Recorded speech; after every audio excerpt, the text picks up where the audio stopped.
constipation, dry skin, cold intolerance, and weight gain. Moderately enlarged thyroid gland is found on examination. What pathological process do you see in the thyroid gland? What happened to the thyroid follicle? Okay, before we start the case, I can see the. Oh, okay.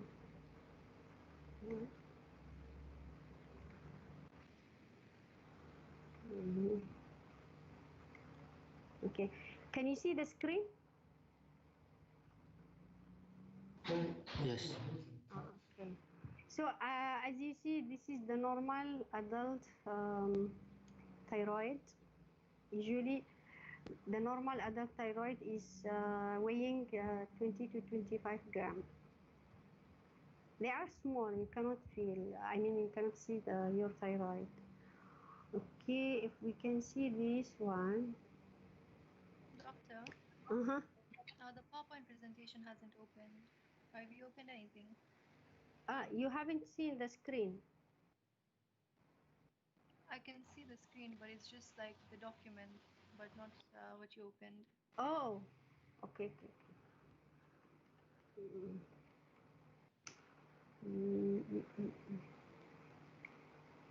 Okay.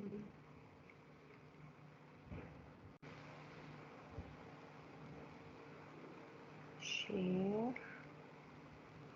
Maybe I can open it on desktop.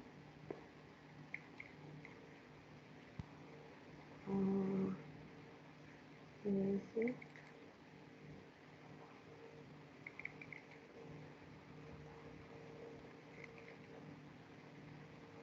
Okay, now okay? Can. Yeah. Okay. So this is, we said this is normal thyroid gland is weighing about 20 to 25 grams. Okay. Look at here. I just give two specimens. One is the Hashimoto's and one is the multinodular hyperplasia, just to compare between the, the size. What do you think? Why it is the Hashimoto's is a small in size? Autoimmune. So autoimmune, what happened to autoimmune?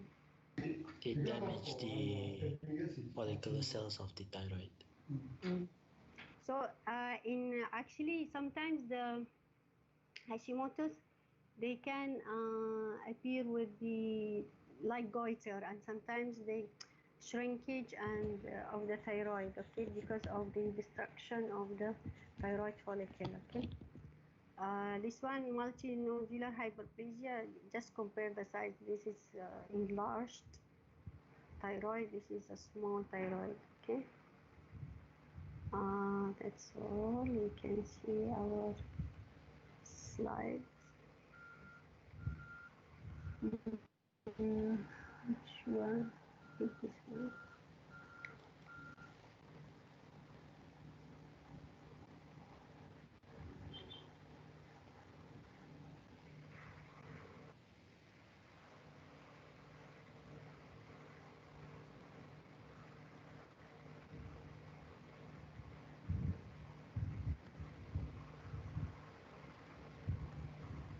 Oh, no.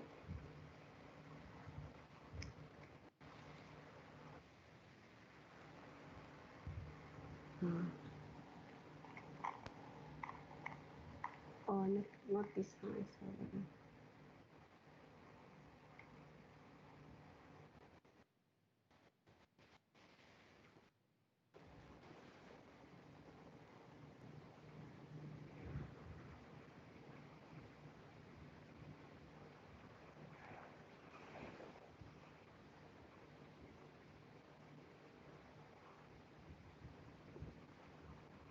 Oh, okay. Can you see the screen, right? Hello? Yes. Okay. Okay, this is the section from the thyroid. Okay. Under low power, What do you see? What do you think this one is what? See?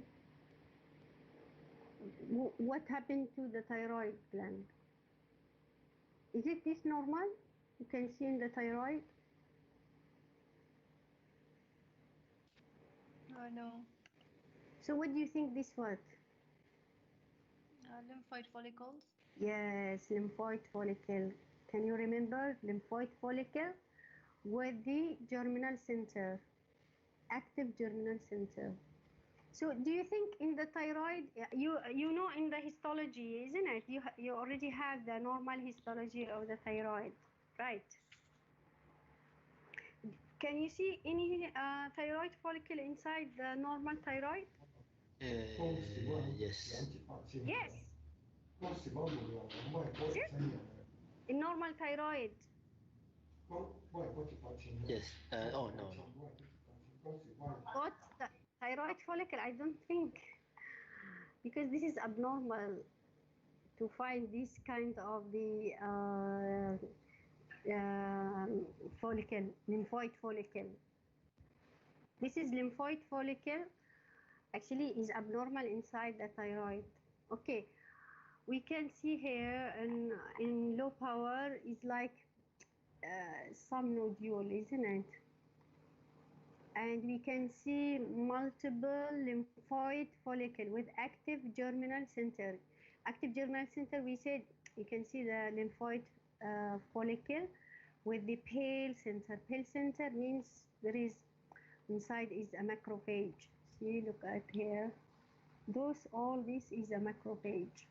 Okay, and in the periphery, those lymphocytes. See the difference. This is macrophage, see this one, the active macrophage, and this is macrophage and those lymphocytes, okay? So if you see abundant lymphoid follicle with active germinal center within the thyroid, that means this is abnormal actually, is due to infiltration of the lymphoid. Why there is lymphoid follicle here? What do you think, why? Autoimmune disease. Yeah, autoimmune disease. When there is autoimmune disease, activation of which type of cells? Cytotoxic T Yeah, cell. cytotoxic T cell, especially CD8 cytotoxic T cell. Okay, when it is activated, it releases cytokines. Cytokines will activate macrophage. Macrophage will cause destruction of the lymphoid of the thyroid follicle actually, and also activation of CD4, which is the T cell. Also, B cells also activated. B cells release what? Antibodies. Yeah, antibodies. Antibody, which is anti-peroxidase and anti-thyroglobulin, also destruct the against thyroid hormone. So you can see here destruction. If you look at here, this is a thyroid follicle. They contain the colloid, right? Isn't it? Look at here, this area when it is infiltrated by lymphocyte is destruct the thyroid follicle. Can you see this is a remnant part of the thyroid. So this lymphoid follicle will infiltrate, or lymphocyte infiltrating. Can you see that the lymphocyte infiltrate within the thyroid follicle? So causes destruction of the thyroid follicle. Okay. Can you see is destructed? This is a follicle is destructed. This is replaced by lymphocyte. Okay.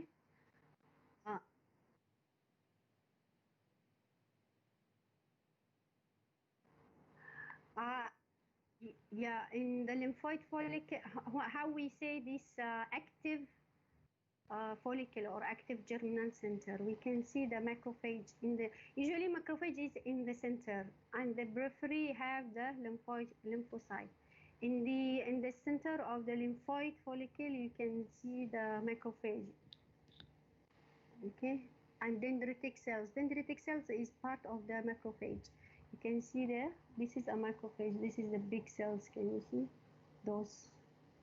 Sometimes you can see foreign body inside the cytoplasm there.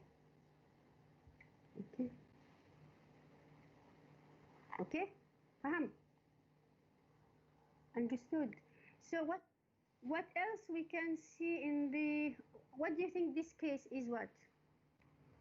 Hashimoto's thyroiditis. Hashimoto's thyroiditis. Okay. What else we can see? We said destruction of the thyroid follicle and replaced by lymphocytes, multiple or many lymphoid infiltration with active germinal center. What else we can see?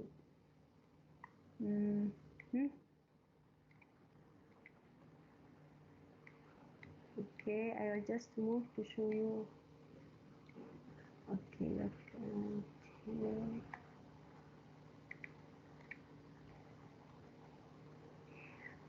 Can you see the lining of the thyroid follicle? See, I can see, look at the lining of the thyroid follicle. This is what we call oncocytic or Hartle cell metaplasia. So you see that the lining of the thyroid follicle is replaced by cells with eosinophilic cytoplasm, and you can see even sometimes the nuclei. Look at the nuclei is not, small cuboidal. It's like some polymorphic. This is, is benign, but is not malignant, but it is metaplasia. Because I can show you another to compare with the normal one. Okay, look at here. For example, those have Hartle cells. Okay, where is the normal one?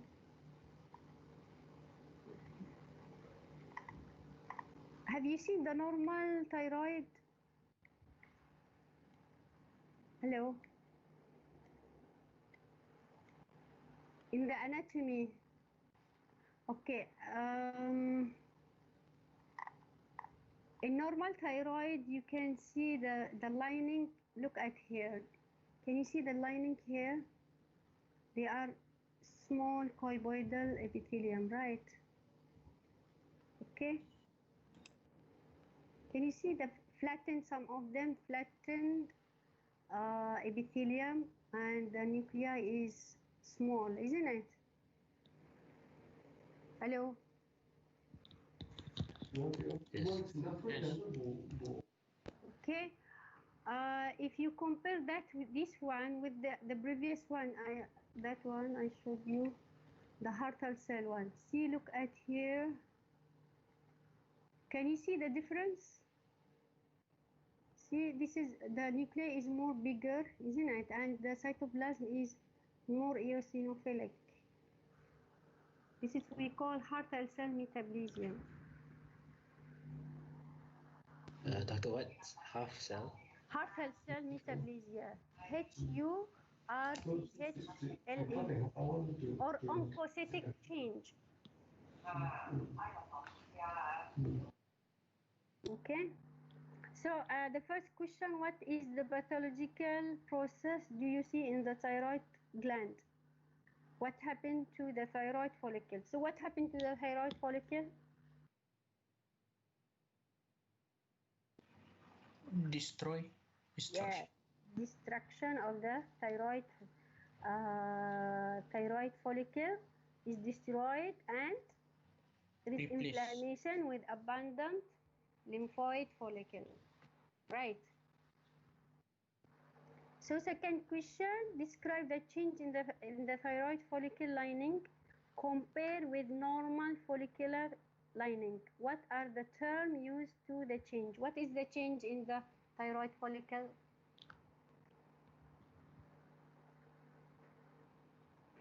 Huh? So what is the change? We just say in the thyroid lining. Thyroid. Lined by Hürthle cells. Yeah, oncocytic change or oncocytic metaplasia or Hürthle cell changes. Okay. You know how you said we said the Hürthle cells have eosinophilic cytoplasm with slight polymorphic nuclei. If you can see, there is difference in the size, isn't it, of the cells of the nuclei. So this is what we call oncocytic change or Hürthle cell change. Okay, this one in the center is the colloid. Okay, understood? Yes. Yes. Okay, so what is your diagnosis? Hashimoto's Hashimoto thyroiditis. thyroiditis. Yeah, Hashimoto's thyroiditis. Usually Hashimoto's thyroiditis. Once you see abundant thyroid follicle with the active germinal center plus destruction of the thyroid follicle, you can report as Hashimoto's. Plus you can see it. Sometimes we have, lymphocytic thyroiditis. But if you see Hürthle cell plus Hürthle cell metaplasia, that means this is Hashimoto's thyroiditis. Okay, but we have to correlate with the clinical, in histology we have to correlate. Correlate how? We have to do the lab test for antibody, anti-peroxidase and anti-thyroid. If positive, that means it is Hashimoto's thyroiditis. Okay, we understand the pathogenesis. Pathogenesis is due to autoimmune disease.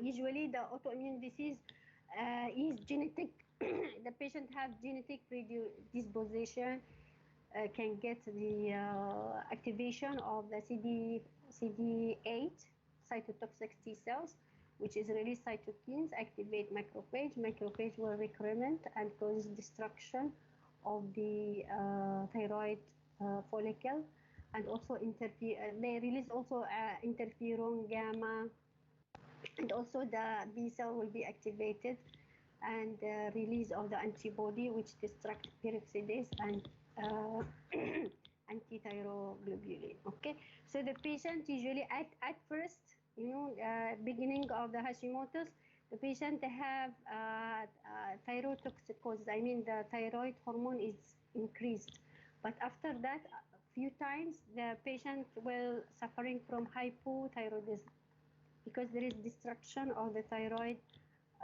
follicle, so they cannot release the thyroid hormone. So usually patients have presentation of hypothyroidism. Okay? Understood? Yes. Okay, so we can go second case. Second case is 30-year-old lady present with heat intolerance, palpitation and tremor, diffuse thyroid swelling and lead lag are detected on the physical examination. From history, what do you think? Hyperthyroidism. But there is a certain features, lead lag. Graves' disease. Yeah, lead lag, and because not all hyperthyroidists have lead lag. Okay. Okay. Okay. Look at. Okay. See, this is one of the Graves' disease. Usually, Graves' disease in gross. We don't have the specimen, but I give you the picture. Okay. Usually in Graves' disease, there is a diffuse enlargement of the thyroid gland. Just compare with the multinodular goiter. Look at our specimen. This one, they are multinodule. Okay, but in Graves' disease there is not multinodule. Usually diffuse diffuse enlargement. Okay, see, this is the multinodular goiter. But in Graves' disease, usually we have this kind of diffuse enlargement, no multinodule. Okay. Usually in the histology, if you look at the follicles, is hyperplastic. Okay, you can see this kind of scalloping, peripheral scalloping, and you can see the lining is like papillary inside. Can you see the papillary there? See, look, this is the follicle. Okay, can you see this one like a papillary, isn't it? Inside. That means this is hyperplasia of the thyroid lining. Okay, so we can go to our slide.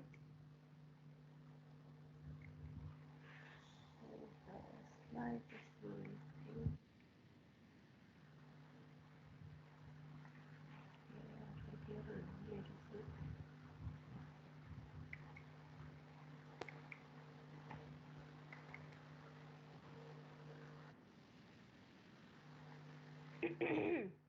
so what is the pathogenesis of Graves' disease? The antibody binds to the receptor of the thyroid cell, follicle cell, and it produces more thyroid hormone. Which type of antibody? TSH antibody. Yeah, what type of antibody? IgG. Mm-hmm. Is it inhibitory or stimulated? Stimulatory. Actually, there are two antibody. Stimulatory, which is binding to TSI receptor, stimulate, is mimic like TSH hormone, look like TSH, so it causes the hyperplasia of the thyroid follicle. Second antibody is inhibitory. Inhibitory means is inhibit or prevent the TSH hormone to bind to its receptor. Okay, and also the third antibody is a like growth antibody, so it causes increase the growth of the thyroid follicle. Okay, also it is part of autoimmune disease. Okay, also have genetic predisposition, so the patient susceptible to have the Graves' disease. Okay, so this is our slide. Can you see our slide? Can you see a lot abundant colloid, for example? Have you seen any colloid here? See, I just increased. You just No. no. Why?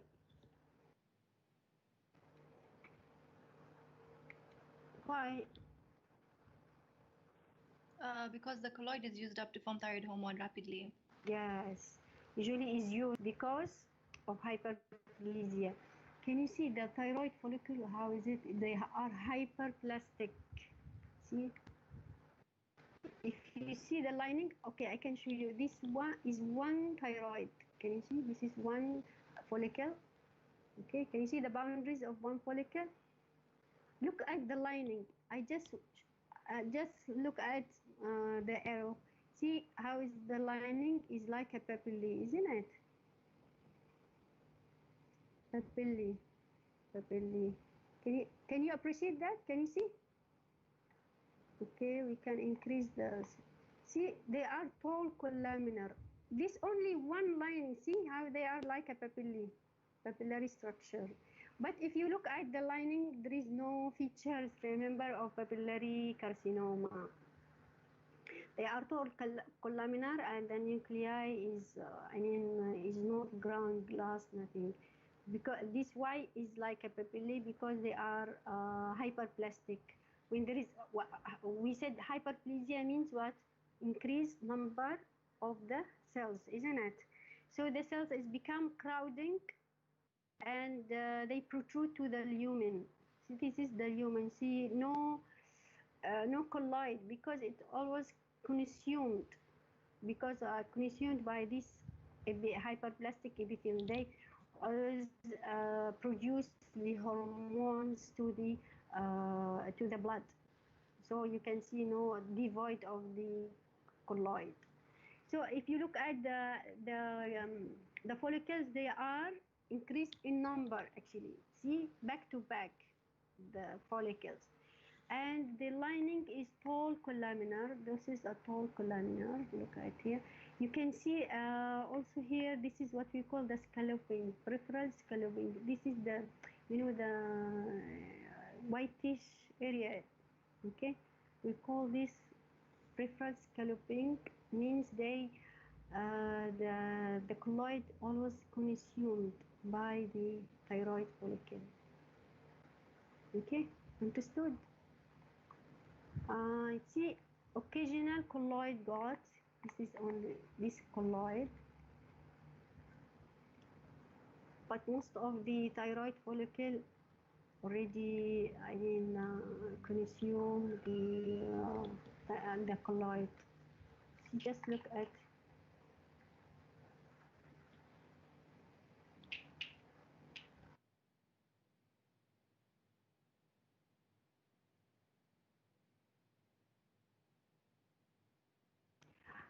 This is a blood vessel. Here, usually the Graves' disease, because there is hyperplasia, so you can see this network of the blood vessels dilated. So it is hypervascular. When we do the fine needle aspiration, when the patient come and for FNAC, once we put the needle inside the thyroid, once you get a lot of blood, that means Graves' disease. So no need to to do many or several times for insertion of the needle, because the Graves' disease have hypervascularity. See, a lot of blood vessels there because of the hyperplasia. As I told you, they have the antibody. They stimulate it mimic like TSH hormone, so they stimulate the thyroid follicle to be increase in number of the cells and also the follicle, plus also the growth antibody growth hormone. Look at act as growth factors, causes of the blood vessels to increase and dilated. So in the Graves' disease, you can see hypervascularity. So what happened to the thyroid follicle? Increase in number. They are the lining of tall columnar, and some of them they forming papillary structure protruding to the lumen. Colloid is consumed and also got the peripheral scalloping. This is the whitish color. See, the whitish color within the thyroid is indicate the scalloping, peripheral scalloping. Understood? So, first question, describe the appearance of the thyroid follicle and colloid. No. Colloid. Occasional mean is rare to find scanty or scanty colloid. Okay. Can you see lymphoid follicle?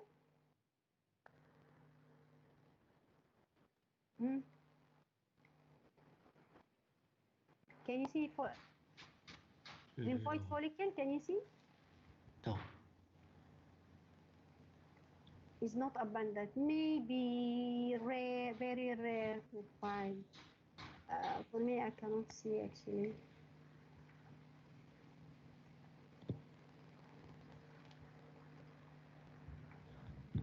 But because of autoimmune disease, maybe rare to see. Anyway, it's not like Hashimoto's of the thyroid, isn't it? So what is your diagnosis? Great. Easy. Yeah, great species. Okay, understood? Understood. Yeah. Is there any question here?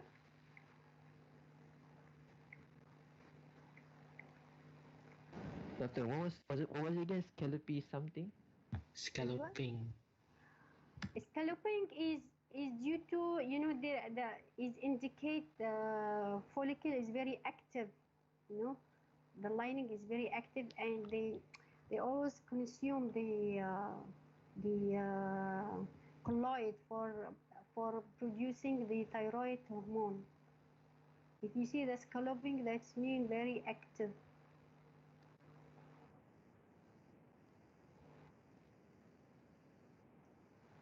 Yeah, is indicate that is not, I mean, it is not normal, it is abnormal, you know. This is indicate hyperplasia, very active. So it's called scalloping cell. No, we call scalloping, peripheral scalloping, not scalloping cells. Okay. Peripheral scalloping. See this. Okay. Okay, we can move the third case. So in this case, if we do the lab in the Graves, thyroid hormone is high or low? Very high. Yeah, very high. TSH, Low. low because of feedback inhibition. In Hashimoto's, the thyroid hormone, Slow. low, and TSH High. is high. Yeah. Okay, third case, 50-year-old lady with progressive enlarged neck mass over the past 10 years. Clinically, euthyroid. What does mean by euthyroid? Normal thyroid production. Yeah, normal means then the thyroid hormone is within normal limit. Okay.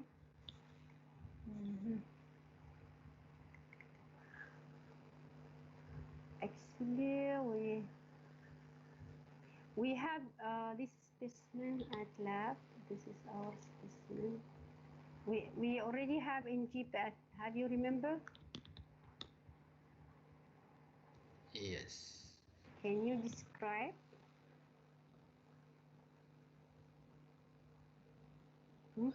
White grayish nodules. Mm-hmm. The thyroid gland is asymmetrically enlarged. Yeah, very good. Asymmetrical enlarged. Can you see this one lobe is not like this lobe? Okay. Then variable sized nodule, isn't it? And also we can see what are these? Calcification. Yeah, calcification. Very good. And what else here? We can see some fibrosis there. If we have the specimen, we can see also the cystic degeneration. Okay. Also, this is another one. See, variable sized nodule, or also asymmetrical enlargement of the thyroid gland. Okay. And so on.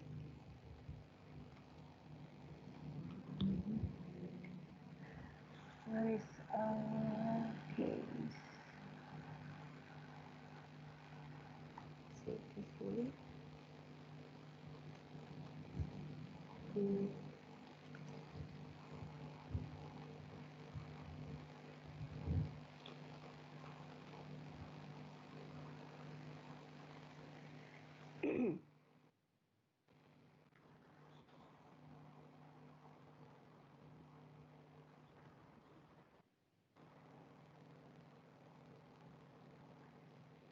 Okay. Okay, in low power, what do you see? Colloid. So what are these? The nodule just Nodules. neck tissue. Variable sized thyroid nodule, isn't it? Each nodule contain of what or composed of what? See, this is, for example, one nodule composed of variable sized thyroid follicle. Can you see this is different, different in the size, isn't it? So, okay, look at the follicle. They are distended, isn't it? And lined by, can you see the lining is low colloidal, isn't it? Just compare this one with Hashimoto's and the Graves' disease. In Hashimoto's, what do we see? In Hashimoto's? Hartle cells. Yeah, Hartle cells. The cells are big, isn't it? And they have eosinophilic cytoplasm and also variable size nuclei. See, this nuclei look like the same size, and they are some of the colloidal or flattened. Remember the Graves' disease, how's the lining? Lining is very hyperplastic, and they are crowding, isn't it? And all columnar, some of them they forming the papillary structure, right? But this one in the multinodular goiter, they are flattened epithelium or low colloidal epithelium. Is this active?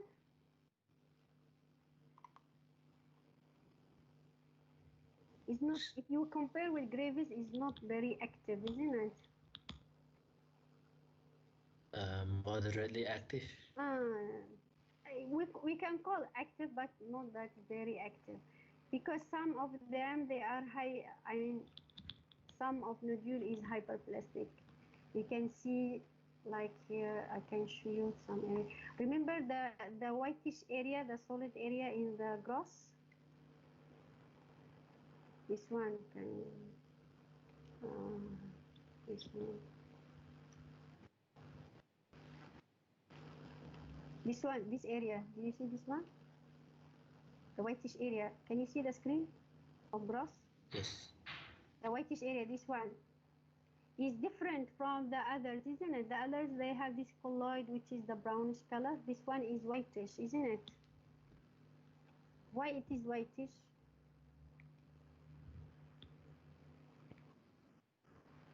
No, whitish because actually they are hyperplastic, a bit hyperplastic, so they are, the follicle, they are hyperplastic, okay?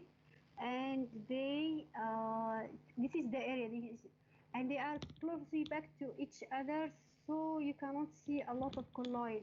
See, this area, this is the follicles, they are back to back each other because of the a bit hyperplastic. And few colloid. Can you see just few colloid here? Bam. Understood? This is the whitish area. Remember, we can see. Compare with this, those have distended follicle and they contain colloid. What else we can see in multinodular goiter? What are these?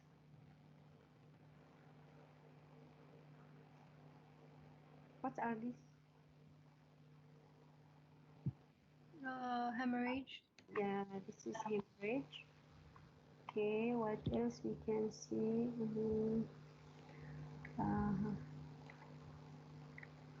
What are these? Or this? What are these? The cyst. Yeah, this is cystic degeneration. Okay, what else we can see here? So what are those? The needle shape. Cholesterol cleft. Yeah, cholesterol cleft. So what are those cells?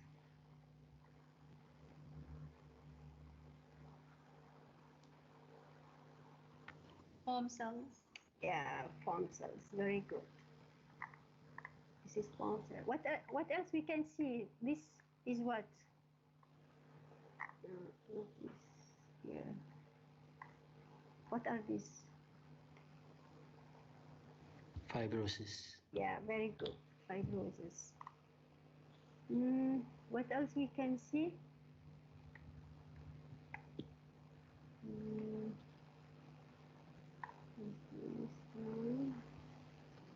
This is, we said, foam cells. What else we should see? I think hemosiderin-laden macrophages. Yeah, I'm searching. Where is it? I think this all form cells. Okay.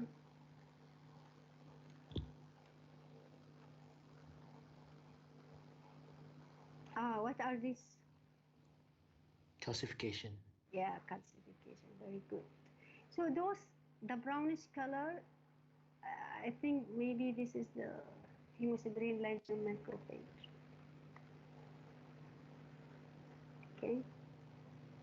This is a joint cell. Can you see? Joint cell. So this hemosiderin-laden macrophage.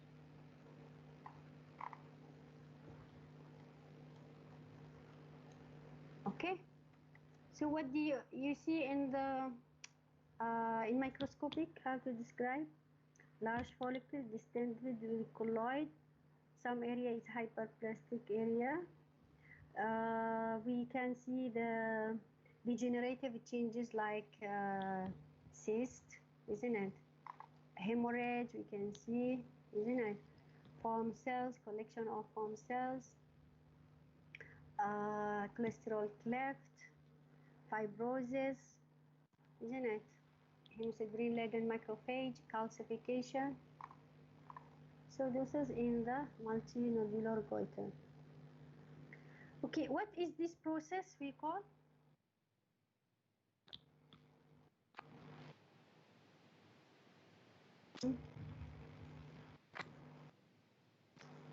This process is what?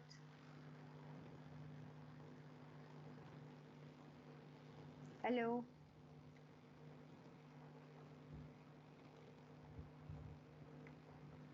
Hello? You can hear my voice? So what is this process we call?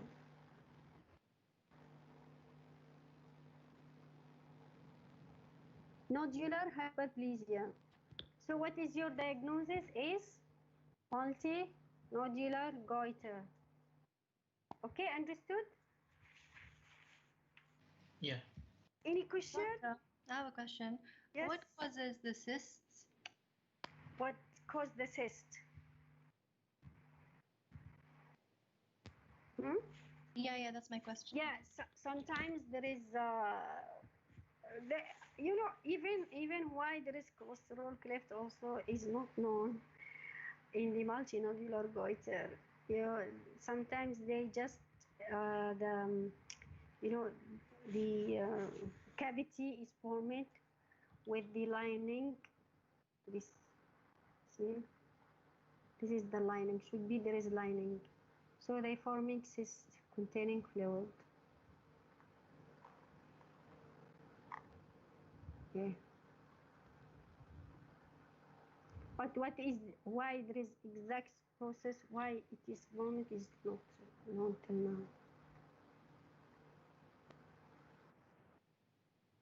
Fluid, water. No, fluid. Clear fluid, nothing. Sometimes inside the cyst is, if hemorrhagic, you can see blood inside the cyst. So the cysts, they have ECF inside then. Either fluid, clear fluid, or sometimes if hemorrhagic is hemorrhage. You can see just blood and blood clot.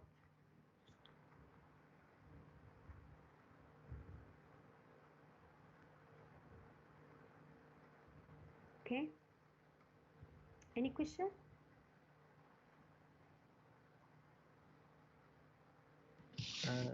Doctor, Yep. for the follicles, right?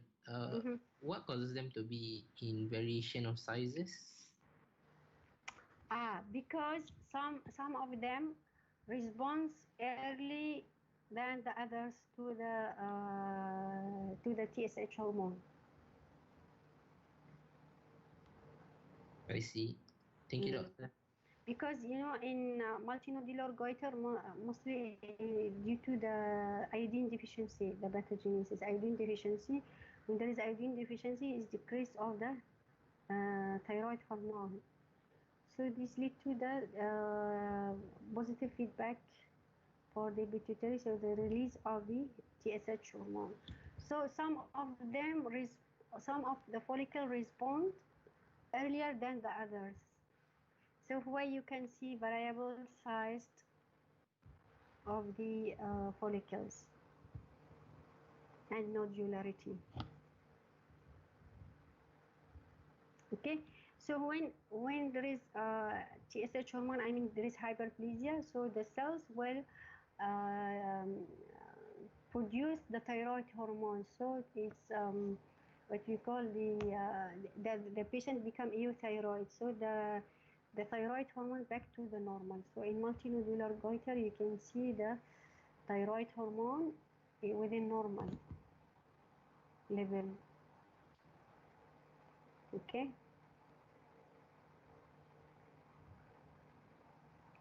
Okay. Wait, doctor, can you repeat why the thyroid hormone level goes back to normal? Okay. First, why there is the goiter? Goiter usually is due to iodine deficiency, right? When there is the iodine deficiency, so the thyroid hormone will decrease, because iodine is very important for synthesis of the thyroid hormone, right?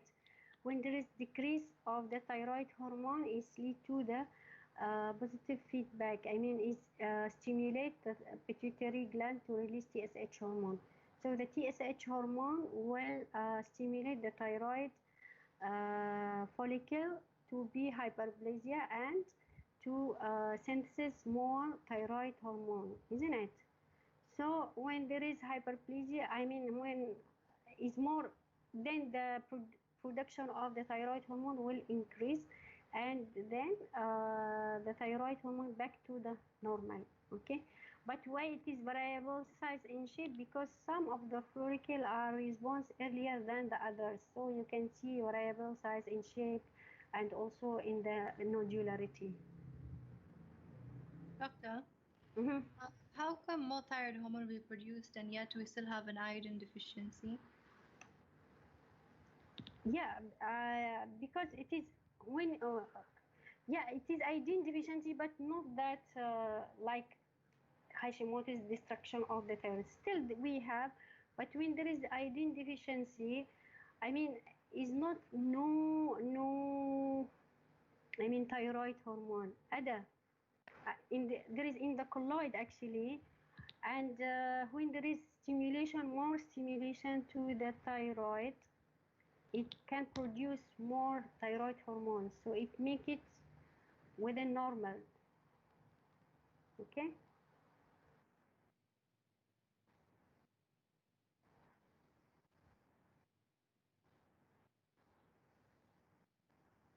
Mm. Because, so why it is the thyroid is become hyperplastic and increase in the size? Because the body need more thyroid, so the TSH hormone stimulate more cells to be hyperplastic, and they synthesize from stored colloid inside the follicle. Okay.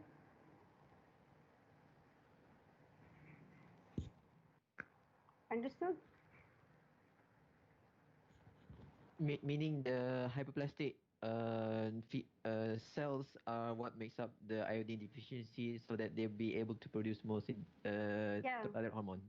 Because the cells become in what we call in non-active. When the TSH hormone stimulates, these cells is become more active and they can produce more thyroid hormone from the stored colloid. All right, thank you, doctor.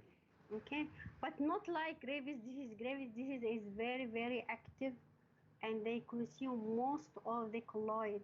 If you compare this case with the Graves' disease, you cannot see only occasional colloid, but in this case there is abundant.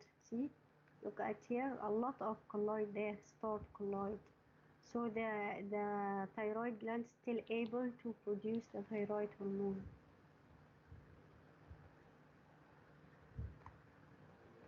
Okay. See, look at here, this is abundant colloid there.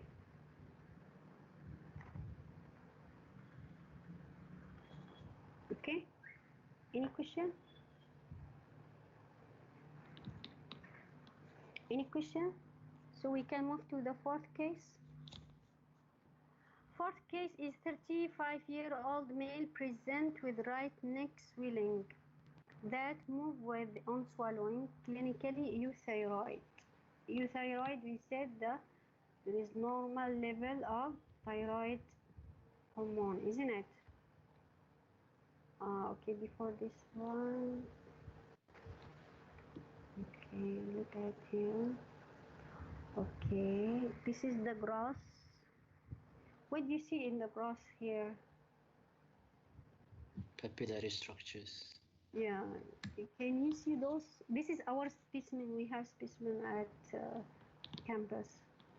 You can see the papillae there. This area is a cystic area, you know, and also hemorrhage. Most of the papillary carcinoma, they are cyst with papillary inside the cyst, okay? Or you can see like this, we have also this case. You can see the solid, this is a solid, you know, solid appearance of the papillary carcinoma. You can see even irregular border. Can you see? Irregular, this indicate the infiltration, okay? And this is a colloid there. Okay.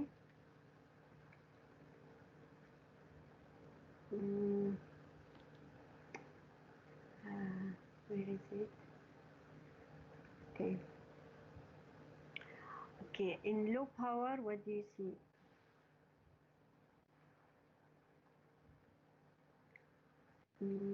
See, look at here. Okay, this is the normal thyroid, and you can see where is the abnormal area. Okay. Okay, what do you see here? Is it normal, still normal? Still thyroid follicle?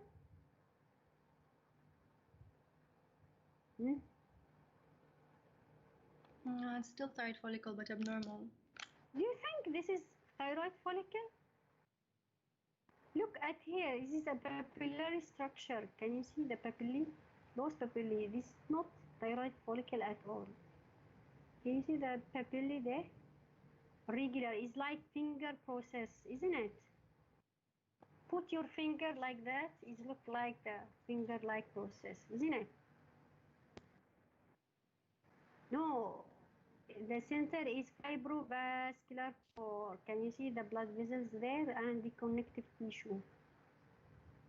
But once we see this kind of papillary structure, we said, oh, this is papillary. But we have to look at what? What is the important criteria of the papillary carcinoma diagnosis? Yes, the nucleus, the central. Yes. You have to look at the lining. See, look at the lining first, at low power first. This is papillary structure, right? So the lining is what? Is like columnar epithelium, right? Isn't it? Yes. Okay, look at the nuclei. We have to look at the nuclei. Is this normal nuclei? No. No. What's it look like? Ground glass, isn't it? Yeah. Often NEI. Yeah, or often NEI, or ground glass, or what else do you call? Intranuclear occlusion. We call orphan NE or empty nuclei, optically clear nuclei. This is the three names, either orphan NEI or ground glass appearance or nuclear empty nuclei. Okay, So in the center they are empty, and in the periphery they are, is condensed or thick. Okay. Okay. What else we have to see? What else the other criteria we have to see in the nuclei?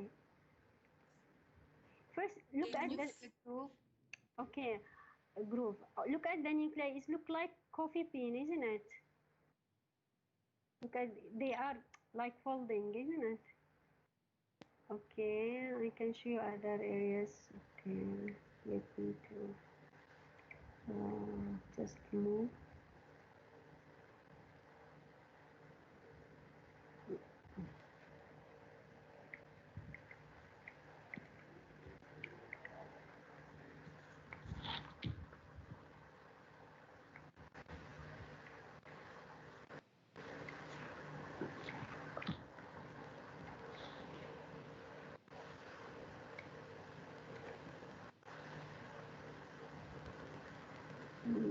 Look at the nucleus, look like coffee bean, isn't it?